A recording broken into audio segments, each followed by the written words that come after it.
Hey there, genderqueer chat folk. My name is Jo, and I'm auditioning to be the Friday person. And I'm extremely excited, and I'm not usually this giddy on my videos. You can check out my channel. It's sometimes a little bit serious. But I've been wanting to be part of this channel for a long time, so I really would like for you to give me an opportunity. So my name is Jo. I guess what sets me apart as far as diversity goes is that I am Canadian. So I'm a different nationality, and I'm probably a lot older than a lot of the people here on the channel. I'm 38 years old.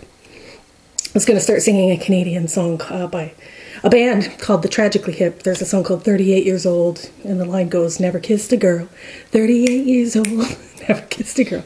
Which is true. I've never kissed a girl, because I don't identify as a lesbian. Interestingly, I do identify as genderqueer. And that was something I discovered within the last calendar year through YouTube. And it was a huge change and shift in my life to get a word to finally describe me properly and feel good about. And I know I just said about, and that's the Canadian pronunciation, so there you go. About. Yeah, I had identified as a gay man trapped in a straight woman's body for a lot of years. I always kind of had a lot of gay male friends, and I felt a lot like a gay man, but I have the body of a woman, and I was born a female. So I was angry a lot of the time to be lumped in with other women when I didn't feel like I was one. And then, of course, I discovered feminism in my 20s, my late teens, early 20s. I stopped shaving when I was 19, so half my life ago. I went by the gender-neutral form of my name, Jo, about 10 years ago. I think in 2000 was when I officially started going by Jo. I've never worn... Well, there's been some spells in my life, where I've worn female clothes or I've, participated in things that might indicate... I had a boyfriend for a lot of years who was a very straight guy, very alpha guy, and I was his girlfriend, and, we did things together as a couple, and it was weird, but it was okay. I mean, I am sexually attracted to men, so I guess for all intents and purposes on the surface, I am a straight female. But again, this all goes back to just in my head and who I am as a person. I mean, they always say gender's between the ears and sexuality's between the legs, and I had gender issues my whole life. I made a series of videos on my private channel, my personal channel, Monty Ollie, if you want to see those. As I came to terms with the term genderqueer and started to realize that this was the word for me. This was exactly the word I'd been looking for my whole life. And I identify as neither male nor female. And I also have no intention of changing anything. I mean, I would like to get a breast reduction. That is sort of on my to-do list for multiple reasons. One of which is I'm particularly top-heavy, and it's a particular pain in the ass. I don't wear makeup. I don't do anything girly other than the fact that I look girly because of the boobs. I work in a male-dominated field at the moment. I'm a computer technician by day. For many years, I was a library technician, which is a female-dominated field. And I always said, I was sick of being in the pink-collar ghetto. I was sick of making women's wages. And I couldn't take it anymore. And I ended up getting into this male field. And I work with all men now. And it's very strange for me because being surrounded by women really was awful. It was not a good work environment for me.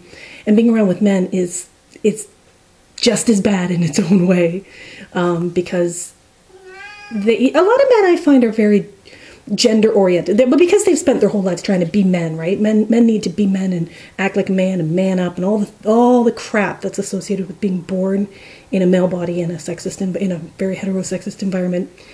And so, when I showed up on the scene at work, they had to treat me like a girl, but I didn't act like a girl, but I was one, so they would try and be like, say, miss or ma'am, or try and be polite, but they'd fail at times. Then there would be like horrible sexist humor, like kind of, a lot of dirty jokes, misogynist jokes, and, where I kind of had to stand up for what I consider to be human rights, not gendered, that set me apart. It's always been a struggle for me. It's always been a struggle for me because I take gender issues so seriously. What else can I tell you about myself? About 2 years ago, 2008, my best friend died and left me some money. And I ended up, just prior to that, actually, I had started taking truck driving lessons. I decided I wanted to be a long-haul truck driver. So I got my truck driving license. But then when my friend died, I ended up buying a van, taking some time off work. And I lived in a van for 4 months, and I drove around North America by myself. And people always said, oh, weren't you scared? And no, I wasn't scared, and I had the time of my life. I drove to Alaska, California, Florida, I mean, everywhere. I hit something like 38 states, and in total I've been to 48 states and 9 provinces and 2 territories. So I'm pretty proud of that. I love to travel. I'm very opinionated. I ran for the Green Party of Canada 3 times, Green Party of Canada twice, and the Green Party of Ontario once as the Green Party candidate. So I've been on TV doing debates and public speaking. I'm a little bit strange because, like I said, I don't wear makeup, I don't do my hair. I'm not trying to impress you with the way I look. I believe very strongly that the things I have to say and the way that I say them is much more important than...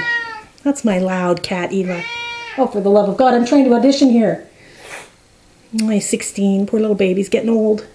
What else? So worked in a female-dominated industry most of my life, then got into male, and then also decided that I might like to be a long-haul trucker at some point. I have a very girly girl sister. We discuss gender issues a lot because we're very similar in our... Well, we were raised the same way by the same parents in the same environment, yet we turned out so totally different. So, and I have a very tomboyish mother. My mom is... there's videos actually on my private personal channel of me and my mom talking about being tomboys and why do you think we are the way we are. And I've always had a very, very unconditionally accepting mom who always wanted me to be myself, no matter what. Didn't matter how I looked or how fat I got or boys liked me or didn't. If I ever got married and had kids, never wanted any of that. And my mom accepts me as I am, and I think that's a very priceless thing. So I could always get her on here as a added feature on the channel. And mom's acquainted with the word genderqueer too. I introduced her to it, and she gets it. The other thing... Oh yeah, I'm very big in something called the child-free community because I don't want children. I never wanted children. I had my tubes tied when I was 26. And that's a very unfemale thing to do.